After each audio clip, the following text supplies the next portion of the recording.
Marketing. What is marketing? Now, over the years, the definition of marketing has definitely changed. So the American Marketing Association have defined marketing now as the activity of set of institutions and the process for creating, communicating, delivering and exchanging offerings that have a value for customers, clients, partners and society at large. Now, in 1985, they also defined marketing as the process of planning, executing the conception, pricing, promotion and distribution of goods and services to create exchanges that satisfy individuals and organisational goals. Now, the Chartered Institute of Marketing have defined marketing as a strategic business function that creates value by stimulating, facilitating and fulfilling customer demands. It does this by building brands, nurturing innovation, developing relationships, creating good customer service and communicating benefits. Now we're going to look at marketing orientation. This is a business philosophy whereby the main focus is identifying what the customer needs and what the customer wants. The marketing orientation is perhaps the most common orientation used in contemporary society today. It's a customer-centric approach that involves a firm basing its markets program around products that suit new customer tastes. One advantage of this, it creates a more focused product. It also creates a concentrated strategy. Companies have a good understanding of what the market needs or wants, so they have the ability to create a better product. Long-term profitability. Constantly understanding and delivering what the marketplace wants leads to long-term profitability. One disadvantage, however, is the constant change. Market orientation requires businesses to quickly change the direction to keep up with the changing demands of the customers. Now, sales orientation is when the main focus is creating as many products as possible without worrying about marketing to your target audience. The logic is that by creating a superior product or service at the right price and combining that with the aggressive sales tactics, you can persuade people to buy whatever you want. One disadvantage of this is it creates a more focus on their customers' attention. It creates more of a focus on their customers' attention on their products. However, a continuous sales orientation can be expensive and difficult to sustain. Product orientation. This looks at when a business is more focused on what the customer wants rather than making as many products as possible in an inexpensive and efficient way. Products are tailored to what the customer wants, even if that means constant renovation. One advantage of this is it focuses on product performance and attributes, and it encourages organisations to place emphasis on product research and development and innovation. However, one disadvantage is it focuses on providing benefits rather than really understanding the needs and potential demands of the customers. The role of market research in product development. Now, what is market research? Market research has been defined as a number of people from a target demographic that collect valuable information from them to discover their opinions on certain topics. Why do I need to do market research? When creating a product or service, you need to comprehend how your target audience feel about it. The success of a product is heavily dependent on target research. What are the benefits of market research for product development? Now, market research allows you to understand what your target audience is looking for. It can help you establish how you communicate with potential customers. It can also help you identify new opportunities in the marketplace. Market research can also minimize the risk of any potential product launch. Businesses can measure their reputation using market research, as well as identifying any problems with their service, branding, packaging, website, or influential feature of the product.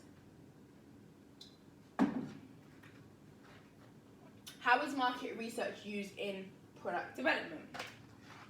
The paper, using market research for product development, examines the role of market research at all 4 stages below. Stage 1, the pre-birth. So establishing the needs of your customers. This can help determine the need for a new product, provide insight in the market's unmet need, and provide temperature check with the current landscape. Next, we have stimulating product take-up. Then we have improving product performance. which can aid in determining optimal price points, market share and size, and interest towards the consumption of a product. Then we have determining the future. This can revitalize a product through modifications and additions, which help to stimulate the life cycle. The paper's author also emphasizes that product development research should always be incorporated into the entire value proposition. So the first stage for a new product development is the idea generation. Then the concept of development and testing. Then we have marketing strategy and development, product development, test marketing, and then finally the product launch. However, if one of these stages are missing, we cannot get to the final stage. However, if we do get to the final stage with one of these missing stages, the product will not be as good as it could potentially be. Now, the different types of market research. First, we have qualitative and quantitative data. Now, qualitative data looks at the opinions and motivations and underlying reasons that people have. However, qualitative data looks at numerical numbers, they look at statistics, they look at generating numerical data. So, secondary research refers to any information that has already existed or has been created by somebody else. However, one positive of secondary research is that it's less expensive, less time consuming. You don't have to do it yourself, someone has already done it for you. However, a negative is that definitions may become unclear, the data was not collected by yourself, therefore you can't be too sure on what this person is trying to indicate based on what they have written. We have different types of market research. So we have surveys, focus groups, interviews, observations, experiment, field trials, and then finally we have neuromarketing. Neuromarketing is the use of theory and tools from the cognitive neuroscientists to inform marketing theory and activity. One positive of neuromarketing is it fills in the gaps. However, a negative of neuromarketing is ethical issues. Neuromarketing is getting inside the brains of customers. They do things that a good psychologist should do. It learns the behaviour and patterns and makes smart outcomes, nothing more. Limitations of market research can be budgeting constraints. The process of gathering data can be very, very expensive. Many organisations lack expertise to conduct extensive surveys to gather primary data, whatever the potential benefits, and also lack the funds to pay specialist market research agencies to gather such data for them. We also have time constraints. Organisations are often forced to balance the need to build up as detailed a picture as possible regarding the customer's needs against the desire to make the product as quickly as possible. Lastly, we have reliability of data. The value of any research finding depends critically on the accuracy of the data collected. Now we're going to look at the marketing mix. It was first described by Jerome McCarthy in 1960 as the 4 Ps: product, price, place, and promotion. The first P, product. The first element of marketing is your product. Without your product, you have nothing to market. A product may be an item, a service, which is built to the needs of the customer group. Next, we have the price. It is vital that you regularly assess the cost of your product against your competitors. There's no point you creating a product that costs £10 at your local and then at Tesco's it's £1. Yeah. Place. The place refers to the distribution of the product. So where the product will belong and where the product will be distributed. Lastly, we have promotion. One of the most essential elements in marketing communications is the promotion, as this focuses on all the different types of communications used to inform the customers about your service or product. The marketing mix has been extended, so there's now 7 Ps. So we have 3 additionals: people, physical, evidence, and process. So people. Though added later to the marketing mix, people are one of the most important elements ever. There are several factors that can influence people's opinion of a company, such as bad contact with staff or good or bad customer service. Next, we have physical evidence. Physical evidence is about the environment in which the product or service is delivered.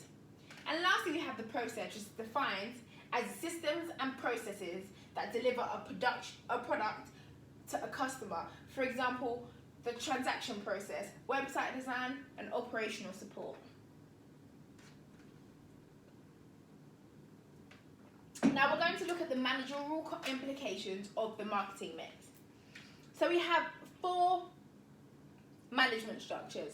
The first, functional-based structures.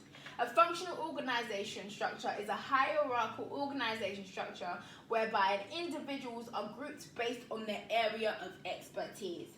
Next, we have product-based structures. Product-based structures are based around products or product lines. The focus is on the products and the product development. Geographically based structures, organizations' activities are organized around different regions or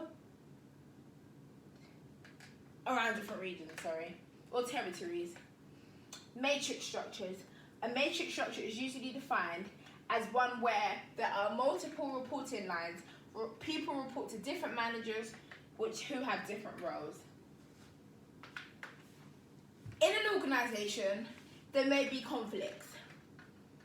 Factors that influence organizational conflicts can be unclear responsibility, interpersonal relationship,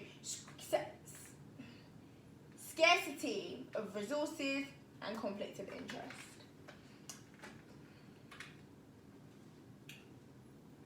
Assess the role of marketing strategy within the broader context of the corporate strategy. So what is the corporate strategy? The overall scope and direction of a corporation and the way in which its various businesses operations work together to achieve their particular goals. What is marketing strategy? This is defined as how an organization is going to market its products and services to customers. It defines objectives and describes how these are going to be achieved. Assess the role of marketing within the broader context of the corporate strategy. Competing demands within an organization. Now, within an organization, a financial strategy will usually be put in place. Departments will propose estimated budgets. What a marketing department can do and can't do will be influenced on the demands of the other departments in the businesses. Influences on marketing and corporate strategy could be the activities of competitors, technological changes, and human resources. The importance of monitoring marketing activities. Ways to monitor such marketing activities could be through sales, a reduction in the number of customer complaints, a number of visits to the company website, clicking through rates and online ads, benefits of monitoring marketing, increased engagement with target audience, understanding your audience, and improvement to your marketing. The importance of monitoring marketing. Benchmarking. Benchmarking provides a standard by which something can be measured or judged. Monitoring marketing activities allows companies to assess the current performance, which may be used to appraise future improvement. Companies may also use external benchmarks. Now, monitoring can be an effective motivator. Good or bad progress may be identified and it's monitored. Other marketing issues to monitor are budgets, operations, and outside agencies. The importance of monitoring marketing.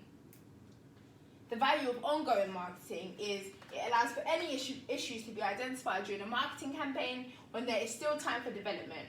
For example, companies may identify issues with online sales due to a fault in the system, which may be identified by ongoing strategies that have been put in place. Marketing actions. Get on the phone. Companies simply call people up on the phone and offer them their services, which is one of the best interactions with customers because they could be previously aware of the company and now they may have a sudden interest as they have been called. Sending a punchy newsletter or sending a newsletter that announces new happenings in the company as well as informative articles about the company's industry. Then we have finally my references. Thank you so much for listening.